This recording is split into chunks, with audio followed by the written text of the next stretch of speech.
like I was saying, it is very, very easy to find ways to work around having carpal tunnel. Um, when I was working for the pound cake company, I was the operations manager. So of course, the only thing I had to do was train the other employees how to do specific job. And then once I trained them, then they could do the different jobs. As far as even opening up a container or sweeping, mopping, different things like that. Um, Having to make a topping. When you make a topping, a lot of times you have to use a whisk. So once I would train, the employees how to do a certain task, only thing I had to do was oversee it. Now the only thing that I couldn't get around was, typing, um, having to use my hands to do different things like that. But even sometimes I have issues when it comes to using my cell phone because all cell phones they're touchscreen now. So sometimes when I can't feel my fingers, and I'm trying to type something, or if I'm having issues, with my thumb and my pointer finger, I can't really hold my phone. Having carpal tunnel, sometimes you have to pay attention. Sometimes people aren't just clumsy. Sometimes people are having issues with their hands. So a lot of times, I will drop things, and it's not because I'm clumsy. I'll drop it because I can't really feel it because my hand is numb. So I would say about 50%, at least 50% of my day, my hands are numb. They're either numb or they're in pain. And like I was saying, I had surgery. I had the carpal tunnel release surgery on my left wrist, and I don't really. I mean, the only difference I can tell between my left hand and my right hand is that my left hand doesn't hurt as much as my right hand does. It doesn't hurt as much. But the numbness that occurs in my hands, I'm gonna describe it for you. You know that feeling that you get when your foot falls asleep and then your foot wakes up and it feels like the static that you see. Like, have you ever seen the screen, the static on the TV? When the TV, like, well, I don't know if they still do that, but back in the day with the old TVs, like when there was no signal on the screen, it would be just like a whole bunch of static. You can see the static on the screen and hear the static. That's what it feels like. When my hands are numb. But in the run of a day, like I said, over 50% of my day, my hands are numb or they're in pain. But with this being an overuse injury, how how are my hands supposed to get well, or how am I supposed to not be in pain when I have to use my hands every day? Like I said, I have to cook, I have to clean, and I have to take care of my children. Fortunately, whenever I was in a relationship, he actually was a big help. He would, he would change diapers. He would get them dressed. He would do their hair. He would bathe them for me. But I mean, now, being a single parent, everything is on me. So, just you do the math on that. If I have a disability where my hands are messed up and it's an overuse injury. Like, my hands are messed up because I have to use my hands a lot. So now with me being a single parent, I have to use my hands even more. So that has accelerated. It has sped up the process of my hands getting worse. But even with all that being said, like I said, I had the surgery on my left hand.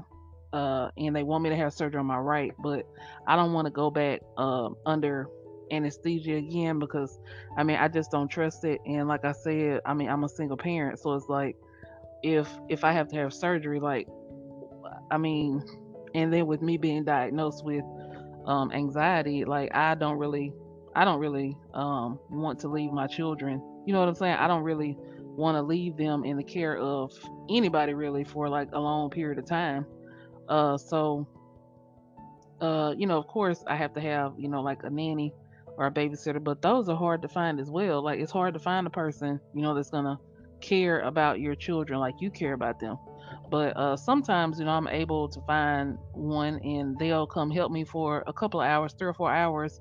And the funny thing about that is when they do come, uh the first thing that I get them to help me with is giving them a bath. Just giving them a bath. Because if you have carpal tunnel and your hands go numb, like I have a phobia of, just like I drop stuff, like I drop my phone, like when I'm cooking, I drop things. Like I don't want to, you know what I'm saying? Like if I'm bathing my 2 year old and he's in the bathtub, like if he slips and falls, like, what if I can't catch him? So, but like I said, on the days when I can't find anybody, I just have to do what I have to do. Also, the other part of the equation is, as far as my cooking and my catering business is concerned, that is one reason why I don't cater as much as I used to, is because, like I said, now me being a single parent and with me having to deal with you know, my hands, I don't know what I'm gonna wake up to every day. It's a different story every day. I don't know if I'm gonna wake up and not be able to use my hand. And with it just being me, I don't want to take on like a big catering order, and then not be able to give the customer what I promised them. So right now, I only take on catering orders when I know that I'm gonna have somebody, what I'm saying, that can assist me. But like I said, I still love cooking, and that's still a passion of mine. But just imagine what that does, to me, as a person that has also been diagnosed with anxiety. I have anxiety because, you think about all the things that you used to be able to do before you had, these physical limitations. So, something as simple as, like I said, changing a pull up, or giving a bath. Like there's been times that my hand has given out, and like literally right after I had my baby, my hand gave out and I couldn't use my hand for like 3 days. And who I was, my significant other at the time, he literally had to help me take a bath. So thankfully that hasn't happened. Thankfully, now like my hand, it'll go out, for a couple hours. I won't be able to use it for a couple hours or so. And then it'll what I call, it'll shake back.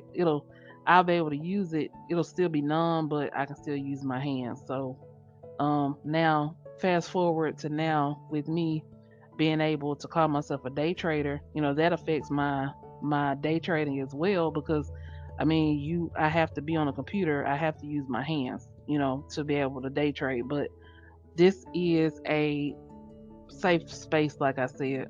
And some of the things that the doctors actually, because when you go to the VA, I mean, you have a primary caregiver, but I've seen different doctors from time to time. But some of the things that they have told me that I can do outside of having the release surgery, I have to wear a wrist splint while I'm sleeping. They giving me exercises to keep the nerves mobile in my hands, but then they also say avoid certain activities that aggravate your symptoms. I don't have the liberty to avoid the activities that aggravate my symptoms anymore, because like I said, I don't have any help. The only time that I have help is if I hire a nanny, to come help me with the children. So if um I want to cook something, I have to cook it. If they need something, I have to do it. If I need something, I have to do it. So I don't have that liberty to avoid the activities that aggravate my symptoms. um, or you can get a steroid injection. Now I tried the steroid injections, and I don't really feel like the steroid injections did any good. It's almost like putting a band-aid on it. I mean, so what I do now to help myself, or just work around the fact that I have carpal tunnel, is I pray a lot. I do my daily affirmations.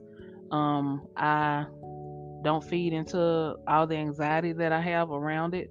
I don't feed into, of course, sometimes I have days where it is stressful and it's very frustrating. That something as simple as, I would just be honest, I was trying to fix a smoothie just a few minutes ago, and there are certain cartons, like I use oat milk and I use hemp milk when I make the smoothies, and there's a certain carton that has a plastic top on it, and I couldn't get the plastic top open, and there's no one here to open the carton for me. So of course, that was almost like a meltdown moment, but I didn't. I just took a deep breath and I thought to myself, you know what? just put that carton back in the refrigerator and get the other carton that's not made like that. So I have to make a mental note to myself, don't buy that kind anymore. Buy the other kind of carton that's easier for you to open. So, like I said, there's always ways around it, ways to work around it, ways to work around your physical limitations to where they don't get you down and you don't have to sit and wallow in it. I don't know. I have never heard of anything that will help make it better. I mean, of course, I know, there's certain foods you can eat to help with blood flow and different things like that. And like I said, I had the surgery for the release. And like I said, I don't really feel like that helped a whole lot. It just this, like I said, this hand doesn't hurt as much as this hand. And like I said, there's pain, and as long as I keep using my hands, I mean, I'm gonna have issues with carpal tunnel. I love day trading, so I'm gonna keep using my hands to day trade, and I love cooking, so I'm gonna keep using my hands to cook. And my children are 2 years old and 4 years old, so I'm gonna keep taking care of them. So there's really nothing that I can do to stop the fact that my hands are gonna get worse.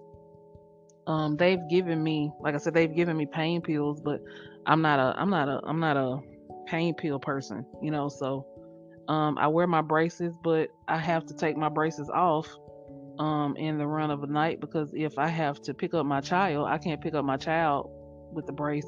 They also have given me braces to wear during the daytime, but I can't drive, while I'm wearing the brace. So, I mean, it becomes a hassle, putting the brace on, taking it off, putting it on back on, taking it off. It's almost like, what's the purpose of wearing the brace if, I have to keep putting it on, taking it off, putting it on, taking it off. But anyway, I just wanted to go into detail about that.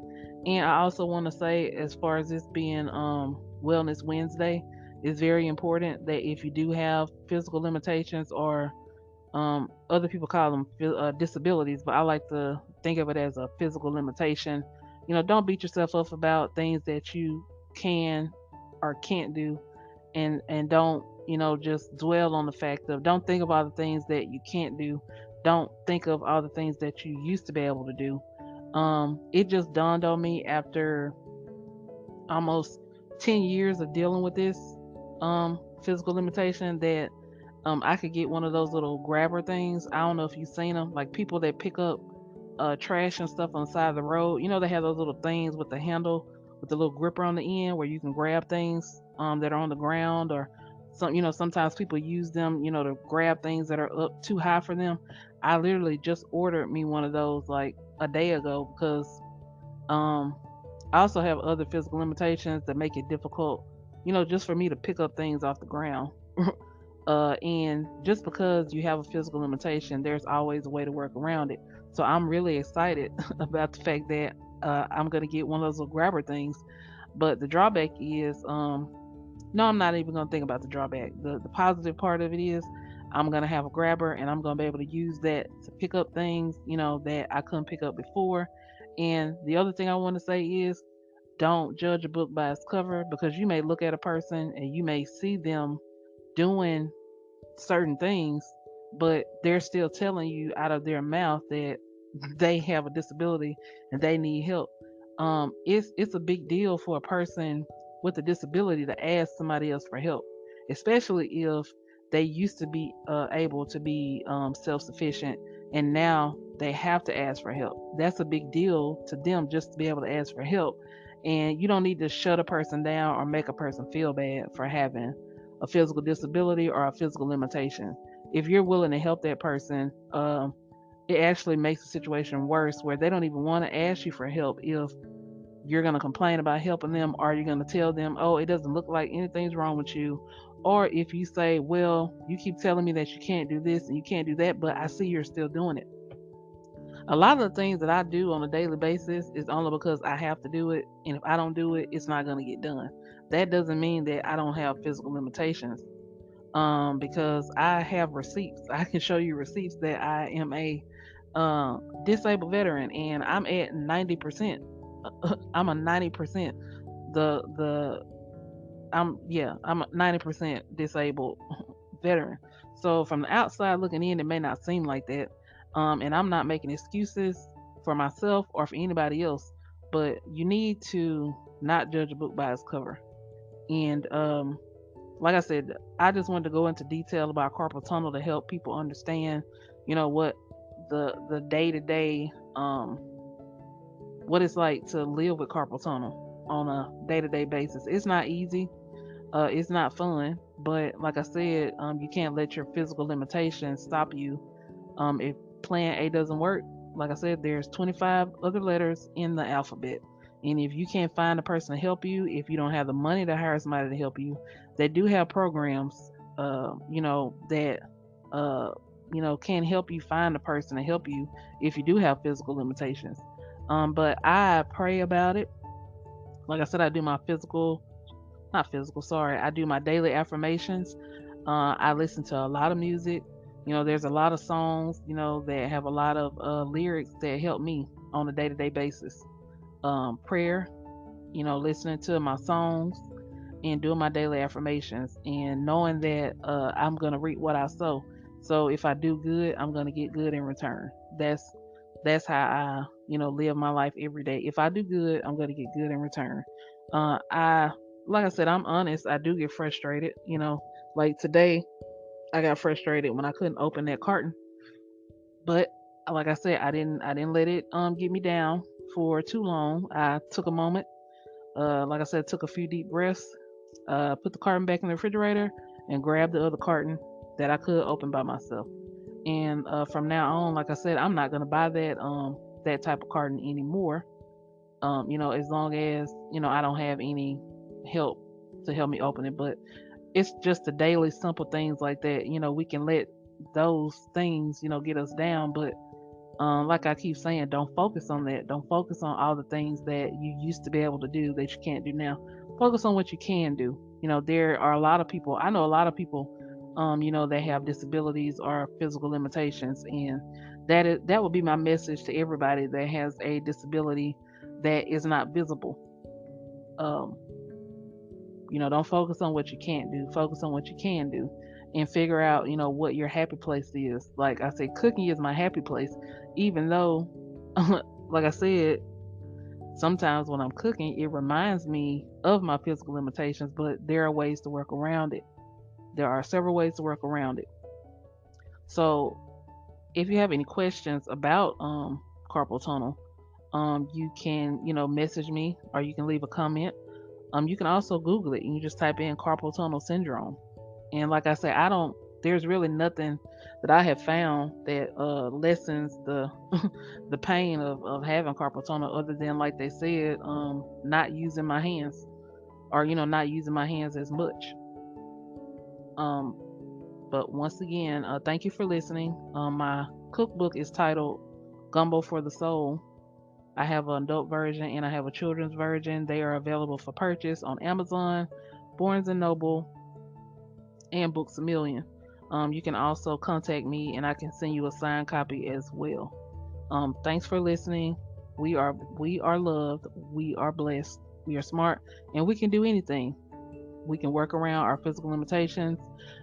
Take this as a reminder that no matter what you're going through, you can push forward and you can do whatever it is that you put your mind to.